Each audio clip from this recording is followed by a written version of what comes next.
আর যুবক, সব যুবককে বলবো, এই যে এখান দিয়ে আমরা চুলের সাইডিং মাইডিং করি না, এগুলো করা যাবে? করা যাবে না।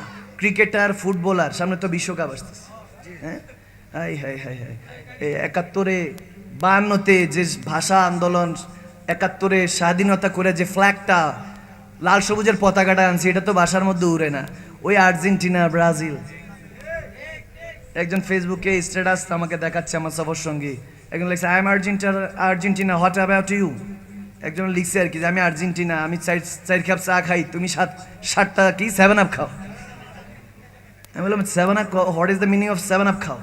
এটার অর্থ কি? বলে হুজুর 7 আপ খাও মানে হলো 7টা খাইছে, আর আমরা হইলাম 4টা খাইছি। তাই আমরা চা খাই, তোমরা 7 আপ খাও। আমি বললাম চা খাই 7 আপ খাও, এটা মানে কি? তখন আমি এটা জানতে পারলাম যে ওই আর্জেন্টিনা ব্রাজিলের গোল নিয়ে কথাবার্তা। দেখবেন অ্যালার্ম দিয়ে রাখে যুবকরা, কারণ রাতের বেলা ওই দেশের টাইম টেবিলের সাথে আমাদের দেশের মিল নেই।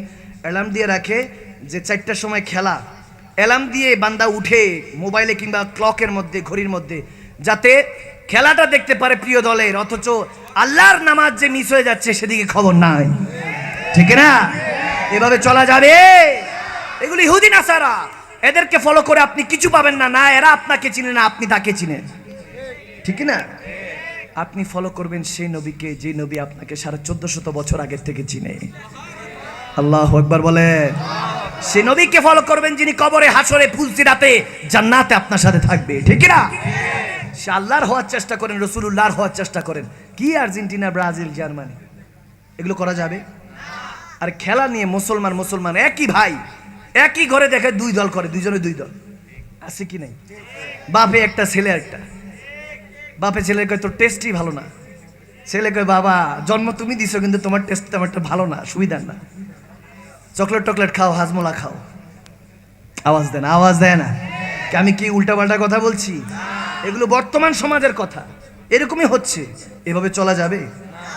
চলা যাবে না।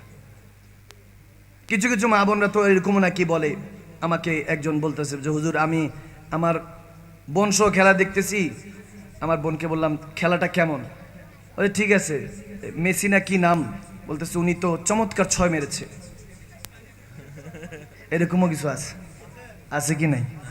খেলা টেলা কিছু বুঝে না, এমনি 6 ছক্কা, আবার কেউ 6 মারলে চমৎকার গোল হয়েছে, এরকম অনেক আছে। তো মা বোনরা তারপরও ভালো আছে, ভাই বাবারা তো একদমই শেষ। কি কাটিং সাটিং করে, এখানে কানের মধ্যে দেখি দুল, এখানে একটা দুল, ঠোঁটের মধ্যে। আমি বললাম এগুলো কি? বলে হুজুর স্টাইল। আস্তাগফিরুল্লাহ পড়েন, আরো জোরে পড়েন না আস্তাগফিরুল্লাহ।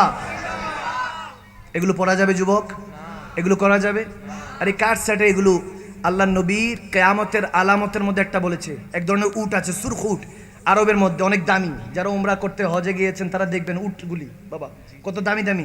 এদের দেখবেন উপরে চুলগুলি এরকম লম্বা, সাইডে খালি। আছে কি নাই? কিছু উট আছে, সার্চ দিয়ে দেখবেন, যাদের উপর দিক দিয়ে মানে চুলের মতো লোম আছে, সাইড দিয়ে খালি। আওয়াজ দেয় না। এখনকার যুবক ভাই বাবারা দেখি অনেক সময় এভাবে চুল কাটে। না বাবা, এটা কাটা যাবে না কোনোভাবে না। বাবরি রাখেন, স্টাইল লাগবে, সুন্দর লাগবে, পার্সোনালিটি লাগবে। বাবরি রাখুন, নয়তো ছোট ছোট চুল রাখুন, তাও ভালো। এই সাইড ক্লিন কইরা উপর দিয়ে চুল রাখে। আমার নবী বলেছে, এই উটকে দেখিয়ে বলেছে কিয়ামতের আলামতের মধ্যে এটা একটা, যে আমার উম্মত মুসলমানদের মধ্যে অনেকে এভাবে চুল কাটিং করবে। তারা অনেকেই এই উটের মতো নিজের চুলগুলি রাখবে, তারা হলো দাজ্জালের ফিতনার মধ্যে পড়ে যাবে। নাউজুবিল্লাহ। তাহলে এভাবে কি চুল ছাড়ানো যাবে? করা যাবে? কেউ করলে তাকে নিষেধ করবেন। আবার নিষেধ করার সময় এভাবে বলবেন না যে গরু ছাগলের মতো লাগতেছে, এটা সেটা, নাউজুবিল্লাহ। এটা বলা যাবে? বলা যাবে না।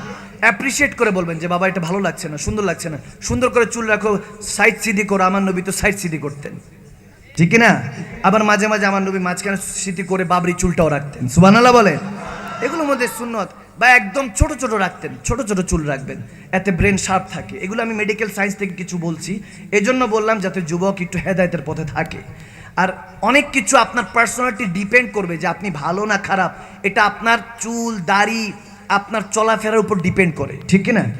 আল্লাহ আমাদেরকে কবুল করুক, আমিন বলেন।